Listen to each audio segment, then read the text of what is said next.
This episode of WDW Today is being sponsored by MEI and Mouse Fan Travel. And if you're planning a trip to Walt Disney World soon and you're saying, why should I use a travel agency, let alone MEI and Mouse Fan Travel? And I can give you, list you all the great reasons, making your life easier, doing all the petty work for you. But let's be honest. Mike Newell, we like free stuff, don't we? Free stuff. Free stuff. And you know what was free when you're booking with MEI and Mouse Fan Travel this month? What's free? A touringplans.com subscription. Really?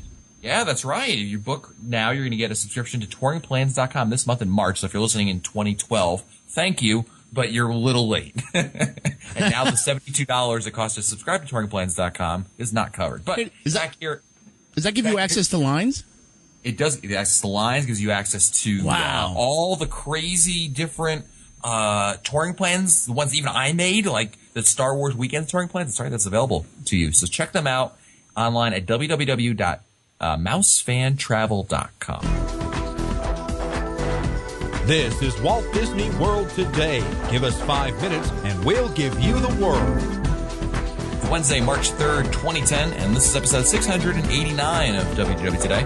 I'm Matt Hochberg of StudioCentral.com. Joining on today's show is Mike Newell of Mouse World Radio. And Mike, we're at episode 689 and we're getting close to 700, but really at this point I'm getting kind of jaded with the numbers. When every couple hundred, I guess this is how Scopa feels. You mean with birthdays? Yeah, just I have to get to a couple hundred years old. Really, what's the difference, right? Doesn't even bother counting anymore after a certain age. Yeah, it's just, Roman numerals at this point. XVIIV. That's right. I. Also joins us. Wouldn't there be a bunch of R's in that somehow or another? Oh, yeah, of course. It's got to add R's to everything. Yeah, like Spar and... Spar. Also joining us on today's show is the fabulous Annette Owens, a manager of customer relations and group services for MEI and Mouse Fan Travel. Hey, that wasn't real nice, picking on him when he's not here, huh? No. Who?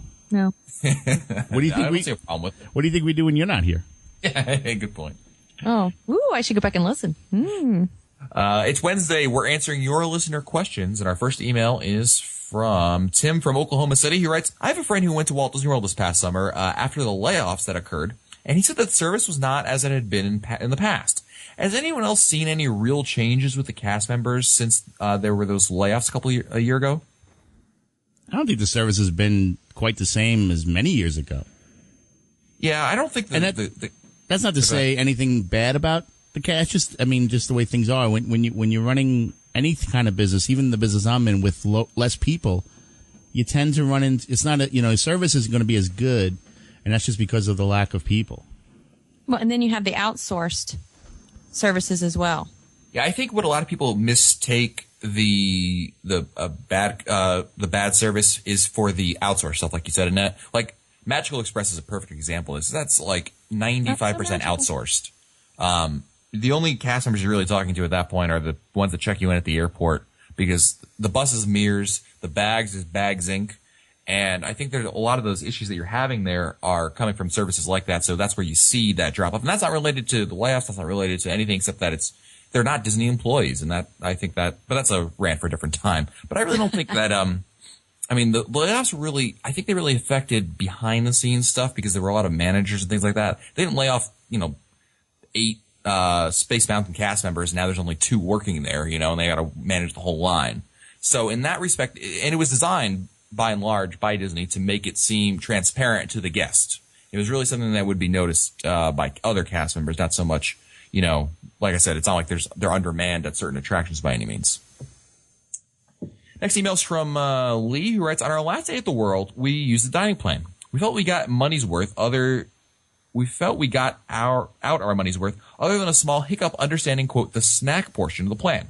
We basically ran out of dining credits and ended up paying for the last day of meals out of pocket. But now that tips are not included in the dining plan, we're having second thoughts on using it again. We'll probably use the menus that are available online and estimate out-of-pocket costs if we did not use the plan. My question is this.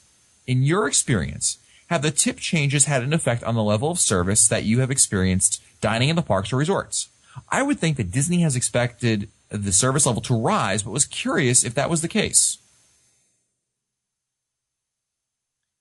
So dining plan, with the tip included now in the dining plan. I mean, some people claim that it's, once they hear you're on the dining plan, the service level just goes down because the cast member says, well, I know exactly what I'm getting in my tip.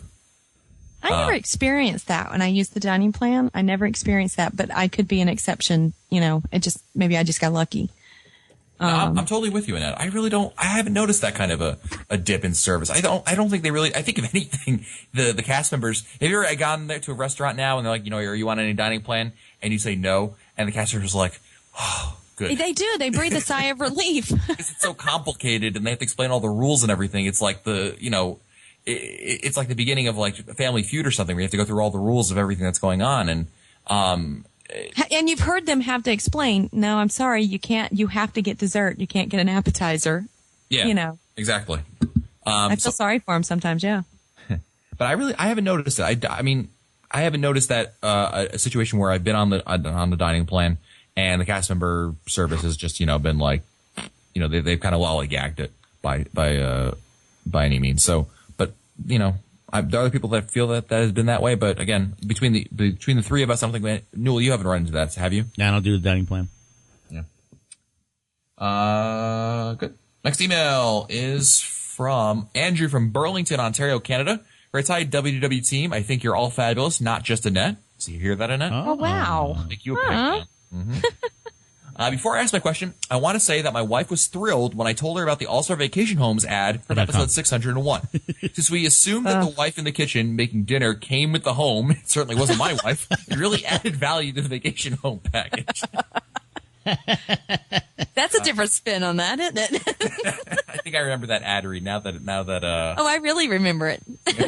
That's why she said, On to my question. One of my wife and I's favorite attraction is the Jungle Cruise. However, it's never one of the attractions running during extra magic hours or any of the parties at the Magic Kingdom. Do you know why this is? If the park is open late, it stays open in the dark, so that can't be it. All I have to say is that it's labor intensive, so Disney closes it down when they have to save a little cash. Do you guys know of any other reason that I'm not thinking of? Thanks for taking the question, and I love the show and the good book. Ding. Yeah, there's the ding.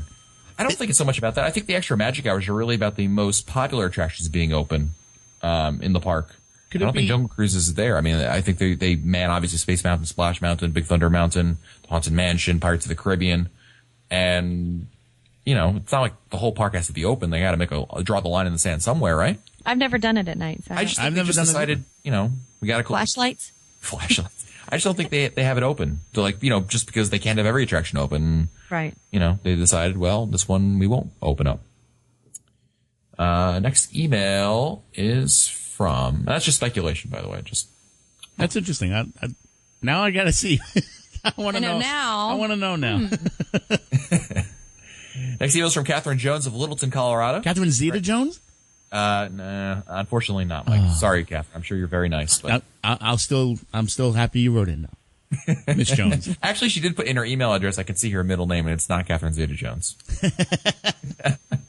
I owe you all a big favor because listening to every show you've ever recorded was the only thing that kept me entertained while on 2 months of hospital bed rest awaiting the birth of my first child. Wow. Huge thanks. Wow. Anyway, I love get this, Newell. I love episode 117, where you all recounted your first trip to the world. Okay. Please consider revisiting this wonderful topic with Annette and some of your other regular guests or wives or children, as I'd love to hear their stories. There's nothing quite like the memory of their first visit to bring that feeling of magic to the listeners. Well, congratulations on the baby. Mm-hmm. She, just for the record, she did not send this email back around the episode of 117. She just went back in time and listened to it. But Annette, why don't you tell? Do you remember your first trip to Walt Disney World? Or a memory from that trip, perhaps? I think it's the first trip. And it's of all things, at Fort Wilderness, pop-up camper. Yeah. See? Yeah. Pop-up camper. Down we went. It was early on because I do remember, from the earlier episode when we were talking about if you had wings and that kind of stuff, it's definitely the same trip. We took my uncle who's 3 years older than me. So I hung with my uncle, and my little brother and my little sister. And, every kid always wishes that they could lose a brother or sister. We did lose my brother in the park during the electrical parade. So I've got to say, growing up and having my own kids, the electrical parade became the most scariest thing ever for me It brought back because I memories. always had this fear that my kids were going to disappear in the dark.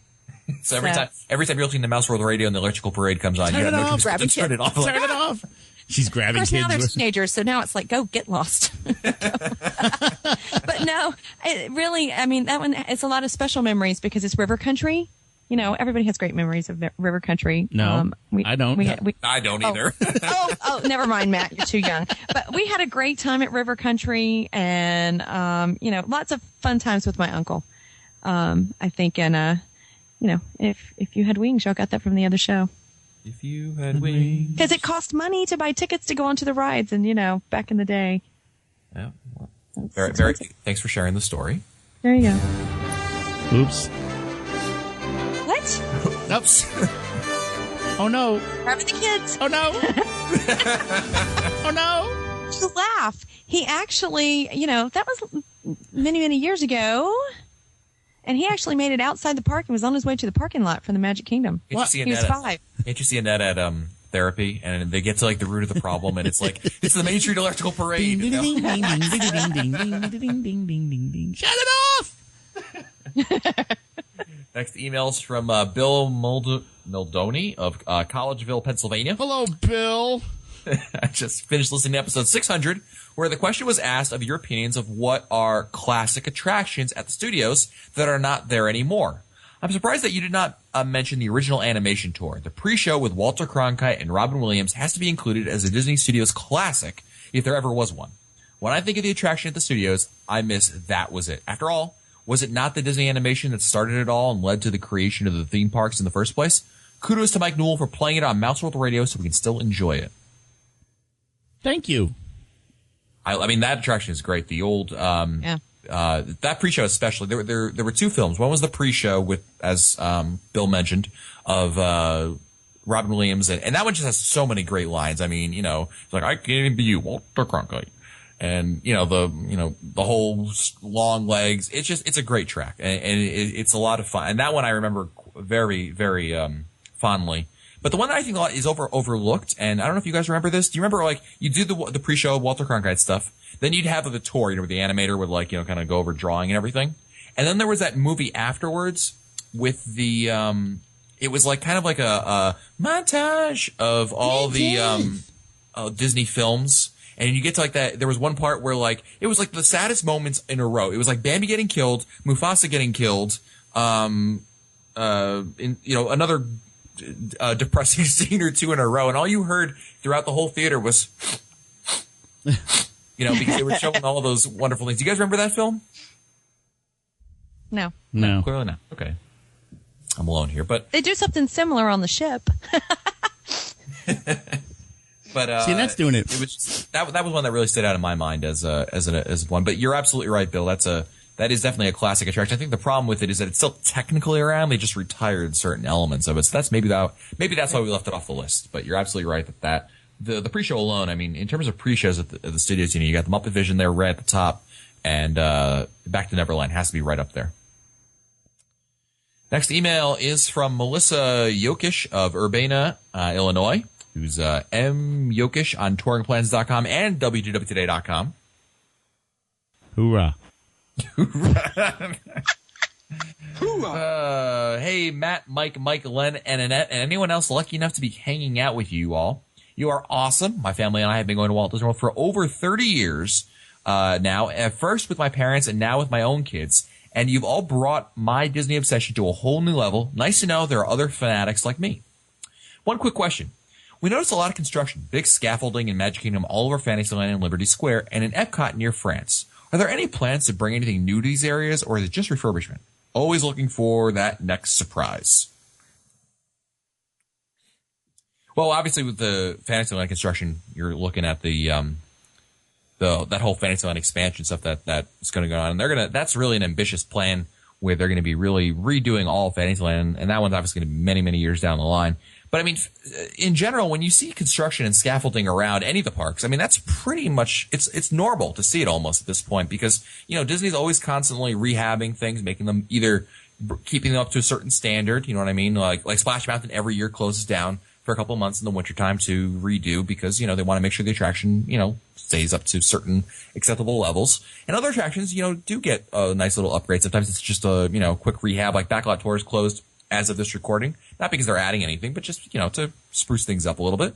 And other times they have the, let's totally, make this a better attraction like what they did with Haunted Mansion and Pirates of the Caribbean not too long ago. And they Next do. email is from, who's the email from? Steve. Yes. Right. Dear, Right. dear Steve Matt. McIntyre writes, speaking of trying to game the system, a couple of times I've heard the same question on your show. If you have a 10-day ticket without hopping, can you use 2 days of your ticket to hop in a single day? The answer is always no. But every time the question comes up, I think about a workaround. Never emailed it in because I'm always listening to your show while exercising, and then I forget by the time I'm online.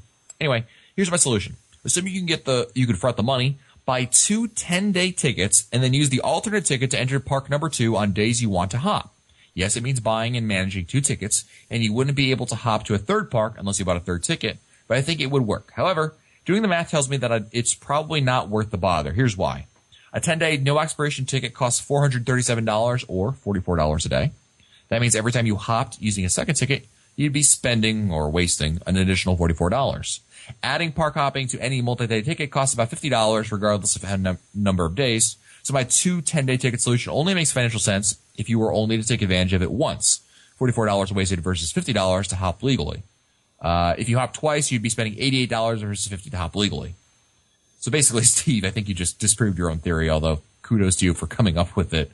But yeah, it's financially doesn't make a whole lot of sense. And the park hopping option is just going to make it so much easier to do.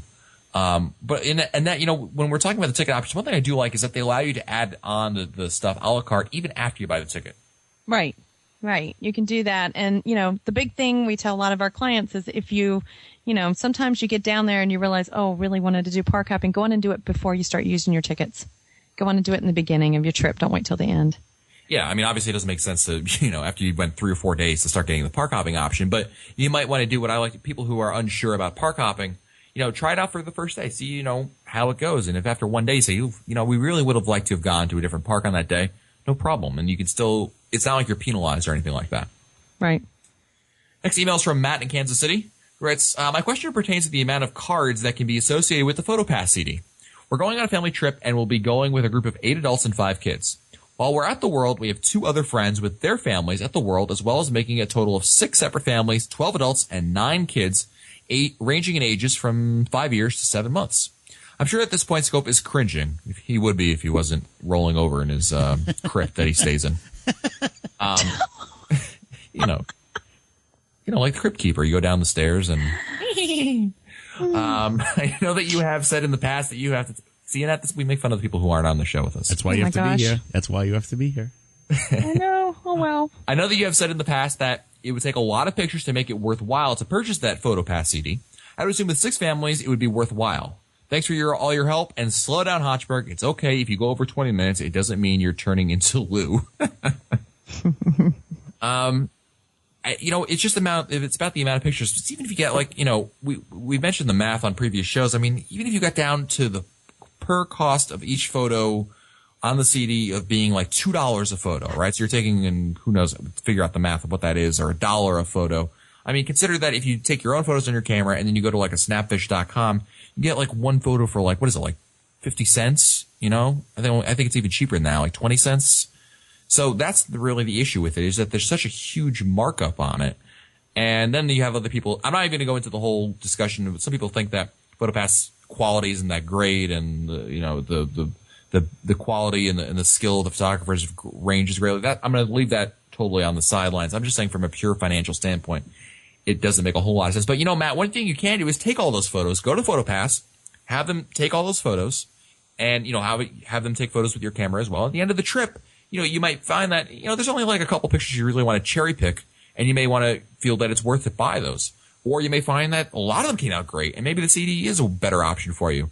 So, you don't necessarily commit to one or the other offhand, even though I know there is a discount to prepay for the PhotoPass CD. But I think that it's worth kind of seeing how they come out first and seeing how many PhotoPass pictures you actually end up taking. Because I would hate to go through the whole trip kind of like forcing myself, like, oh, I gotta, you see a PhotoPass guy, like, all right, let's stop. We gotta go take a PhotoPass. Like not because you want to take a photo, but because you feel obligated to in order to fill up that CD. Wouldn't you agree with that, Mike?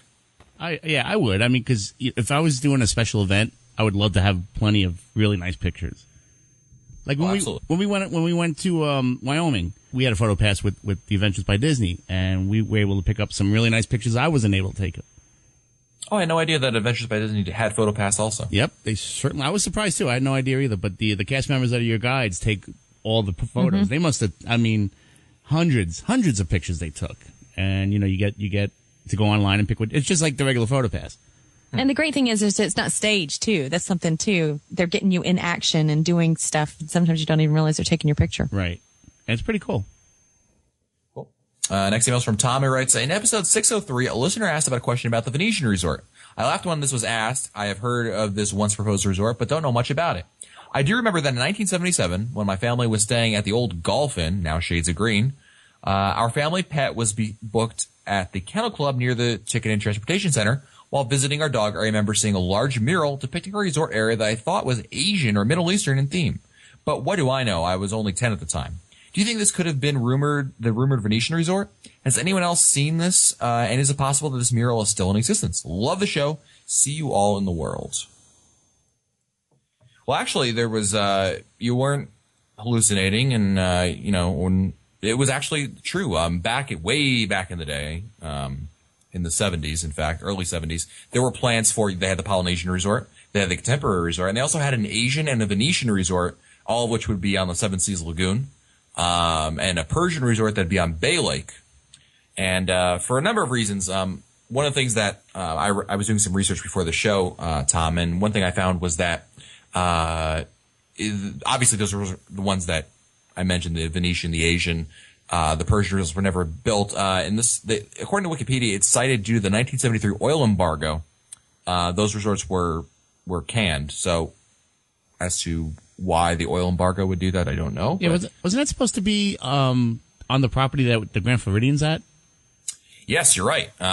In the 90s, Michael Eisner saw how well the Grand Floridian Resort was doing and wanted to add an even better resort. The idea for the Venetian was scrapped for Disney's Mediterranean Resort, but that was scrapped as well. But I think you're right, Mike, about the Grand Floridian. They wanted to take advantage of that space. Right.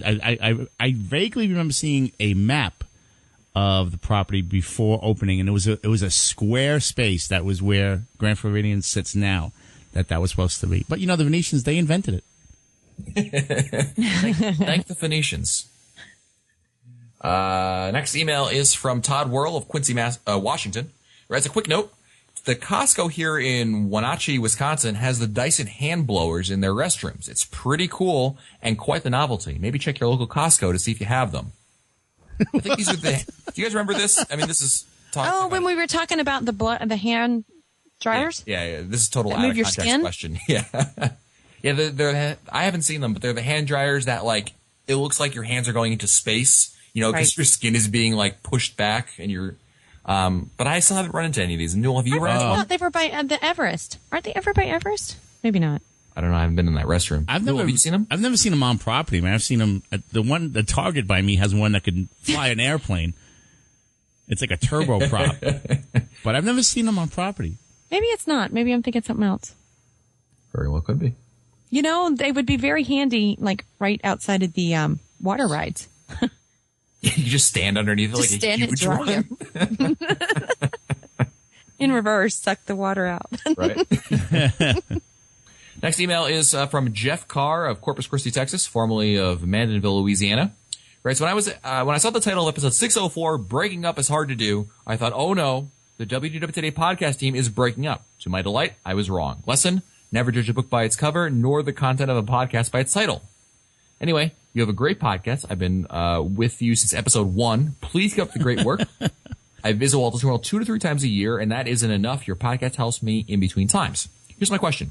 Have any of you ever read Neil Gabler's biography of Walt Disney titled Walt Disney, The Triumph of the American Imagination? If so, what are your thoughts? Accurate? Informative? Too detailed or not detailed enough? This book is 880 pages. Good Lord. Wow. Do you have suggestions for other similar books, biographies on Walt Disney? Noel, have you read that book? I have not. No, not that one.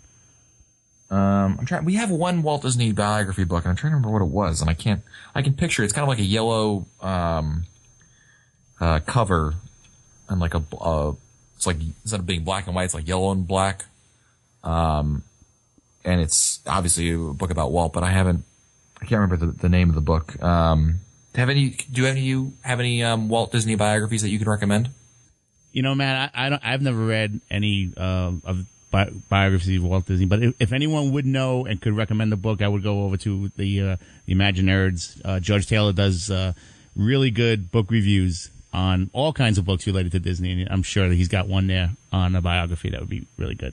Yeah, you can check it out. It's imaginerding.com, but check the show notes for URL if you missed it. But yeah, absolutely. George is a librarian by trade, and obviously cannot pass up any book about anything remotely related to Disney. So definitely, if there's, like you said, Mike, if there's anyone who's going to know, it'd definitely be him.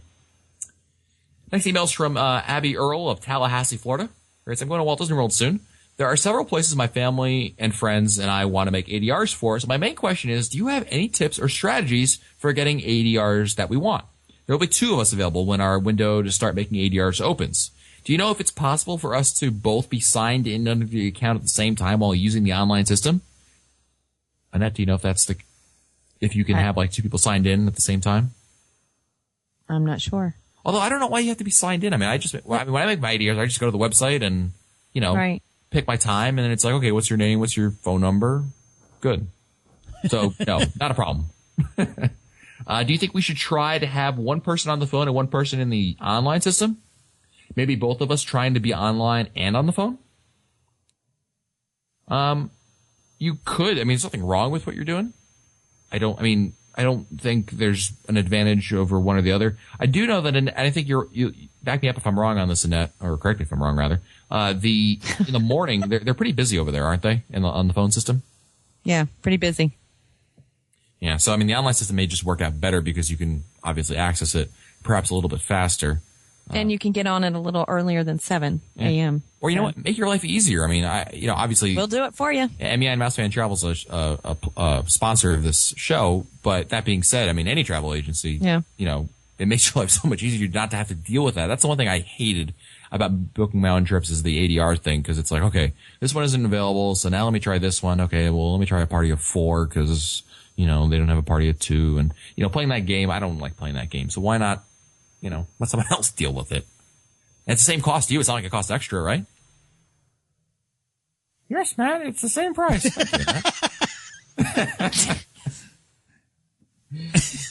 have to do it in a southern accent, Matt. Yeah. Oh, I forgot the southern accent. Oh, goodness.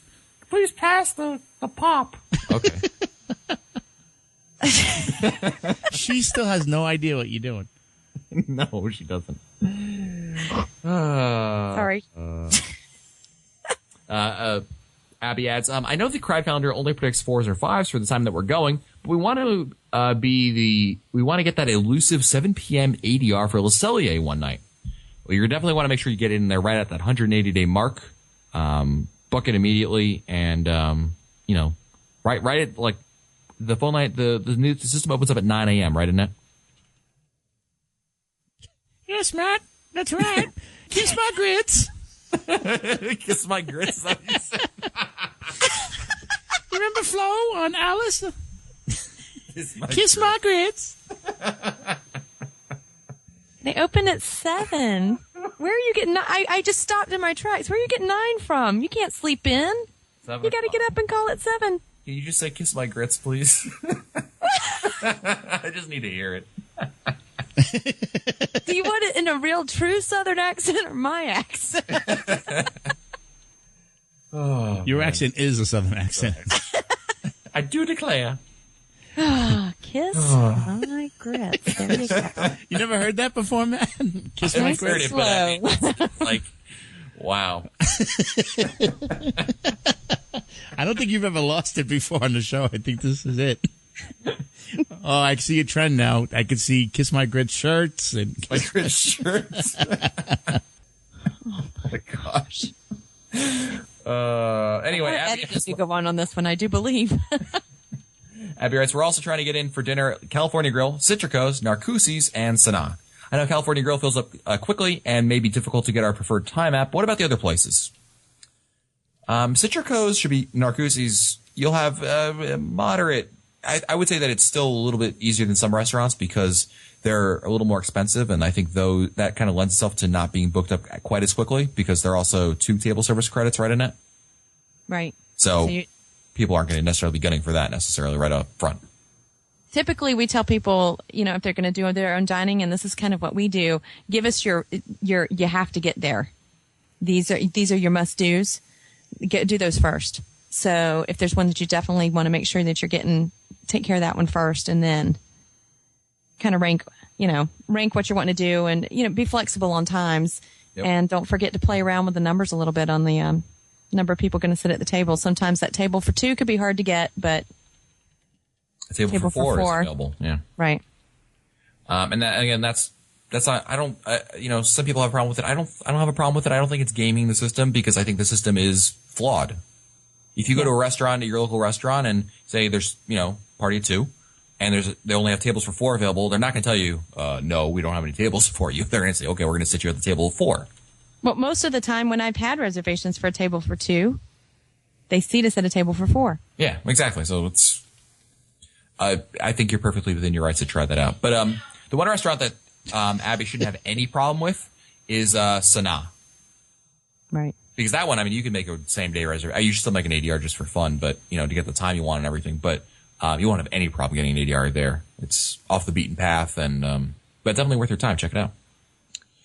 All right, Mike Newell, I think it's time for the last question of the day. I think it is. All right. And that means I'm going to give you 3 emails to choose from. 1 gets answered today. The other 2 go back into the email queue to be answered later. You ready, Mike? Bring it on, kid. Flashbacks from the Tomorrowland Speedway. That's right. No hand-holding unless you want to. Late September anniversary celebration. Pick me, Mike. Question for Annette. Ooh. Annette, are you up for it? Yeah, sure. God. Wow. Bring it on, kid. Bring it on. I do Bring it declare. on. Let's go. All right. Last email of the day is from Blaine from Cape. Oh, my. He even said good luck, Matt, in quotes. Good luck, bro. Cape Girardeau, Missouri. I think I pronounced that right because it's the same. It's spelled the same way as that actor Gerard Depardieu. Anyway, this question is for Annette. What does it take to get a job as a Disney travel agent? How much schooling? Is it a job that you can do at home? Can you do it as a part-time job, or is it a full-time job? Thanks. Love the show. Oh, this is a great question. I get asked about 5, 7, 12 times a week. So we definitely make it sound like we have way too much fun doing our job, I think. To do this job, you don't have to go to school to be a travel agent. Many of us have I was an accountant before this, so we all have different backgrounds of how we got here. I know who's doing the podcast taxes this year. Oh, maybe not. But we'll talk afterwards, Matt. Maybe I'll get paid more for that than I do for coming on the show. We'll double what you pay for the show. But if you're interested, you could always just come to our website, hit join us, and I can send you some information. It does come from me. But a lot of our agents are full time. Mainly because, as a client, when you come to us and you're looking for us to help you book your travel, you may have a question, want your email answered pretty quickly. You may have a question, you want to call us. If you're working just evenings, it's kind of difficult for clients to get a hold of you. So it can be kind of challenging if you do it part-time. Can't say that we don't have a few part-time agents, but for the most part, it's full-time. There's some fun that we have on the weekends, say like with the snow that's happened, you're going to have to be available for those clients when they're at the airport and can't get a flight. And then you need to change their reservations and stuff. So there's a lot of things that go on that a lot of people don't think about. So it's flex hours. I want to say though that I've said this on a previous show before, but I think it's worth mentioning again. Travel agents. A lot of people say, I could probably do a travel agent. And like you said, Annette, do it in the spare time and make a few bucks on the side and whatever, and maybe it'll turn into something else. But really, if you want to be successful at it, like anything in life, you can't just do it a little bit at a time on the side. I mean, if you do a little bit on the side, you're going to get a little bit back, and it's really not going to be worth your time or effort, I don't think, because like you said, I mean, someone's going to be booking with you. They're going to want, support, not just, at between 8 and 10 o'clock p.m. on weekdays, except, Right. Excluding Fridays. It's a job that if you really want to do, there's nothing, absolutely go for it, but you're going to have to understand that it's going to take a lot of time. And, I know that we've been on, trips where, we'll be down in Walt Disney World and we'll be having fun, like at Star Wars weekends. And, I know that, we'll be going to do something, and Ned will say, I got to go take care of something for business, and you'll have to, drop out for, a little, it might be 10 minutes, might be an hour.